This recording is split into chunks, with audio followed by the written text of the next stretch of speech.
बच्चों, आज हम फिर से एक शुरुआत एक और कहानी से सुन करते हैं।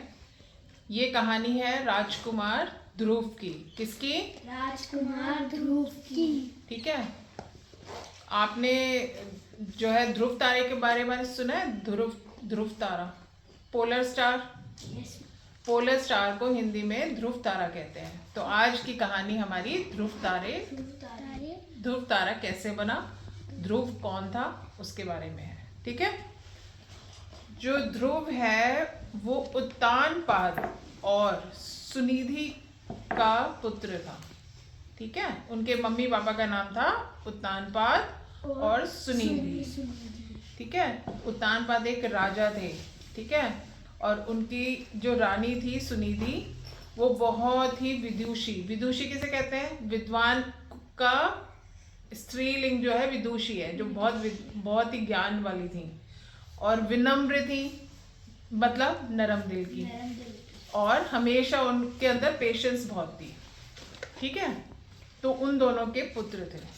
और राजा की एक और रानी थी जिनका नाम था सुरुचि, जो बहुत ही सुंदर थी। ठीक है। लेकिन उनको अपनी सुंदरता पे घमंड था। ठीक है। तो जो ध्रुव जब 5 साल का था, एक दिन वो जिद करने लगा कि पिताजी से कि पिताजी आप मुझे अपनी गोदी में बिठा लो। ठीक है। तो जैसे ही वो उठाने लगे उसको, तो जो दूसरी रानी थी सुरुचि, वो क्या करने लगी, वो उसको मना कर दिया। कहती है, क्या कहती है? कहती है अगर तुम्हें राजा की गोदी में बैठना है ना, तो या तो तुम क्या करो, भगवान को प्राप्त करो, भगवान को प्राप्त करो, और नहीं तो मेरी गोद से, मेरी कोख से जन्म लो। ठीक है। अब वो बेचारा उदास हो गया, राजा भी कुछ नहीं कर पाया, तो वो अपनी माँ के पास गया। अब इसमें माँ का रोल देखो कितना अच्छा है। जैसे कल मैंने आप लोगों को कहानी बताई थी, तो उसमें मैंने बताया था कि माँ अपने बच्चे को कैसे दिशा देती है। इसी प्रकार ध्रुव की माँ ने भी, सुनिधि ने भी ध्रुव को कैसे दिशा दी, अब उसके बारे में सुनो। वो माँ के पास गया, बड़ा उदास। माँ ने पूछा सुनिधि ने कि बेटा क्या बात हो गई, आप क्यों इतने उदास हो? तो उसने अपनी सारी कहानी बताई कि मैं पिताजी के पास गया, लेकिन सुरुचि माँ ने मुझे बैठने नहीं दिया उनकी गोदी में, और उन्होंने कहा कि भगवान को प्राप्त कर कराओ।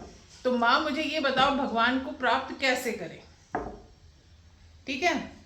तो माँ बड़ी समझदार थी, उन्होंने उनको बताया, माँ को भगवान को प्राप्त करने के लिए, प्रभु को प्राप्त करने के लिए तुम्हें ज्ञान लेना पड़ेगा।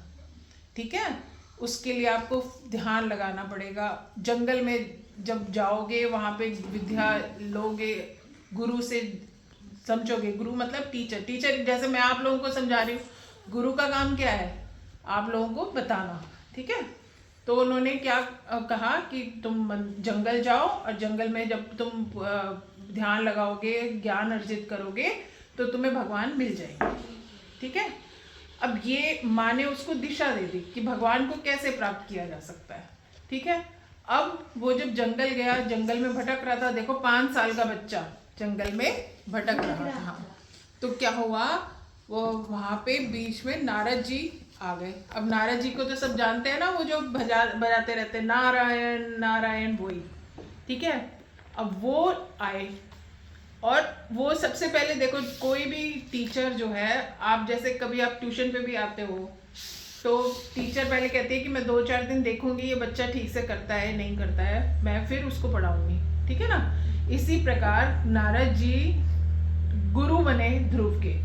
उन्होंने पहले उसकी परीक्षा ली, उससे क्या पूछा कि भाई देखो भगवान, उन्होंने कहा कि मैं क्यों भटक रहा है बेटा, तो यहाँ पे 5 साल का बच्चा घूम रहा है जंगल में, तो यहाँ तो तुम्हें जंगली जानवर खा जाएंगे। डराने की कोशिश करी। कोई बात नहीं, मेरे को तो भगवान को प्राप्त करना है, क्योंकि मैं अपने पिताजी की गोद में। अब उसने क्या टारगेट बनाया था? पिताजी की गोद में बैठना है ना। जब भी मैं आपको कहती हूँ ना कि आपको कभी भी सफलता पानी है, तो पहले अपना गोल सेट करो। ठीक है। तो इसी प्रकार उसने कहा कि मेरे को तो जो है भगवान को प्राप्त करना है। तो उन्होंने बताया, अरे आपको तो भूखे प्यासे भी रहना पड़ेगा, आपको ये नींद भी त्यागनी पड़ेगी, आपको बहुत तपस्या करनी पड़ेगी, तब जाके भगवान आते हैं। तो लेकिन वो 5 साल का बच्चा डरा नहीं, क्योंकि उसका टारगेट जो था बिल्कुल सेट था बिल्कुल, ठीक है। और उसने भगवान की तपस्या करनी शुरू करी, और भगवान जो है उसकी तपस्या से खुश होकर उसको उसके पास आए और उसको जगाया, कि उसको मतलब हिलाया और कहा कि देखो बेटा, जो है मैं तुम्हारे सामने आ गया हूँ। वो भगवान विष्णु को देखकर बड़े खुश, कह रहे हैं कि आप भगवान हो, अब तो मेरे लिए आप मिल गए हो, तो मुझे जो है अब मेरे को अपने पिताजी की गोद में बैठे हैं। तो भगवान उसकी पूजा से, उसके काम कंसंट्रेशन से, उसके फोकस से भगवान इतने खुश हुए, तो भगवान ने उसको वरदान दिया कि तुम बहुत अच्छे राजा बनोगे, ठीक है, और तुम्हारा राजकाज बहुत अच्छा चलेगा। और मेरा आशीर्वाद है कि तुम जैसे बच्चे को देखकर, जैसे छोटी उम्र में ही बच्चे का फोकस टारगेट होना चाहिए, ठीक है, जैसे उसने करा, और तुमको मैं आसमान में एक तारे के रूप में स्थापित करता हूँ। नॉर्थ में हमेशा एक तारा चमकता रहता है, जिसको हम पोलर स्टार कहते हैं, और हिंदी में उसको ध्रुव तारा। वो हमें हमेशा ध्रुव की याद दिलाता है कि ध्रुव ने जैसे अपने टारगेट को फोकस करा था, इसी प्रकार हम भी अपने टारगेट पे फोकस करेंगे, कंसंट्रेट करेंगे और अपने जीवन के लक्ष्य को पाएंगे। ठीक है, तो आज से हम भी क्या प्रॉमिस कर रहे हैं हम अपने आप से, कि हम अपना अपने लक्ष्य को सेट करेंगे और भगवान की तपस्या करेंगे। भगवान की तपस्या नहीं बेटे, भगवान के आशीर्वाद से अपने जीवन में सफलता को पाएंगे। ठीक है, आज का मॉरल समझ आ गया आपको, सीख मिल गई? चलो गुड, अब हम स्टार्ट करेंगे।